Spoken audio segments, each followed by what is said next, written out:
The War of the Mind, a Spiritual Activation. A 30-minute script for spiritual activation. Part 1. The Invisible Battlefield. The Hook and the Reality of the Storm.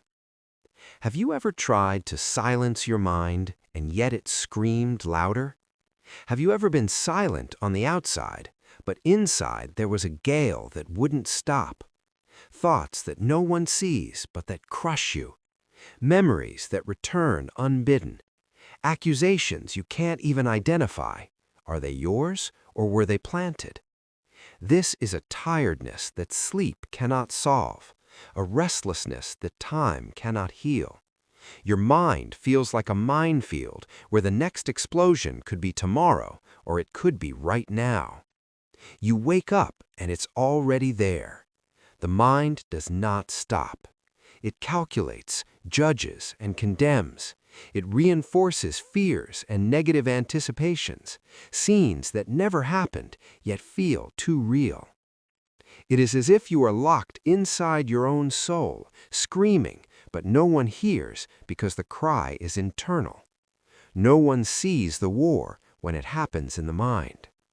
But there is an ancient key, buried by the haste of the world and silenced by the noise of the days. This key is not a technique, a philosophy, or a mantra.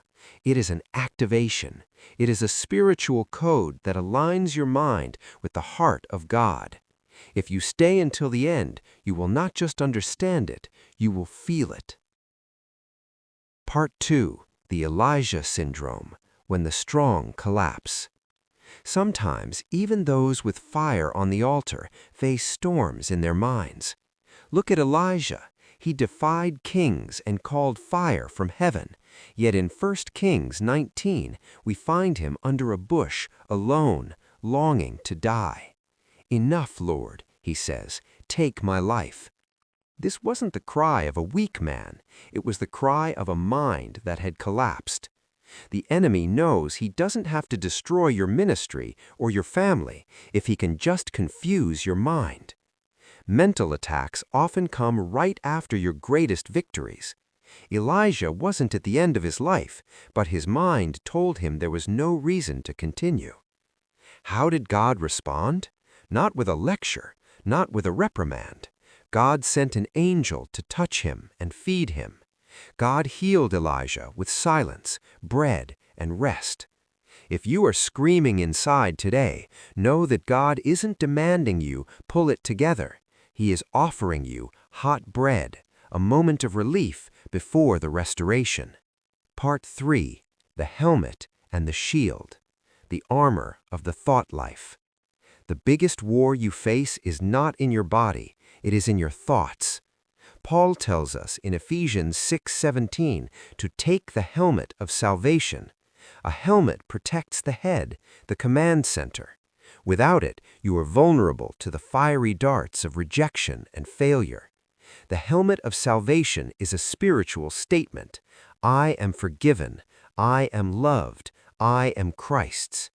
The enemy cannot take your salvation, so he tries to make you doubt it. Purification begins when you filter every thought through the truth of who you are in Him. Instruction. Every time a thought of defeat arises, you must capture it.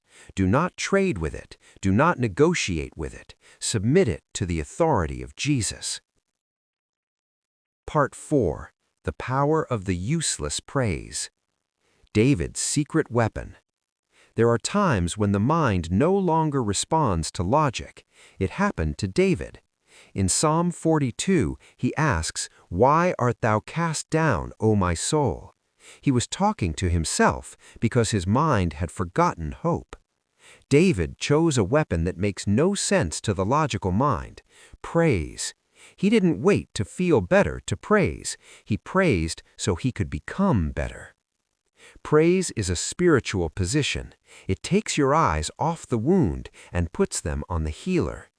Even if your voice is choked, declaring God is good in the middle of a mental storm is like holding a rope in a hurricane. It pulls you back to the center. Part 5. Breaking the Pride of Logic. Naaman's Dip and Martha's rest. Sometimes healing is delayed by intellectual pride. Naaman, the great commander, almost missed his miracle because God's instruction to wash in a muddy river was too simple for his sophisticated mind. Your mind might be rejecting God's peace because you are trying to understand it before you obey it. Like Martha, you may be worried and troubled about many things. You are serving, working, and running, but your mind is a flooding river. Mary chose the better part. She sat. She silenced the world to hear the word. To purify the mind, you must be willing to look foolish enough to rest when the world tells you to hurry. Part 6. The Restoration of the Soul. The Gadarine's silence and Hannah's cry. Finally, look at the man from Gadar. He was a prisoner of voices, living among the dead. But when Jesus arrived, the legion fled. The Bible says he was found clothed and in his right mind. Jesus enters the regions of your soul where no one else dares to tread. He doesn't need you to have beautiful prayers. Hannah prayed in the temple with no sound, only her lips moved. It was a cry of the heart, a deep groan. When she poured out her soul, she didn't get the child immediately, but she got her peace immediately. Her face was no longer sad.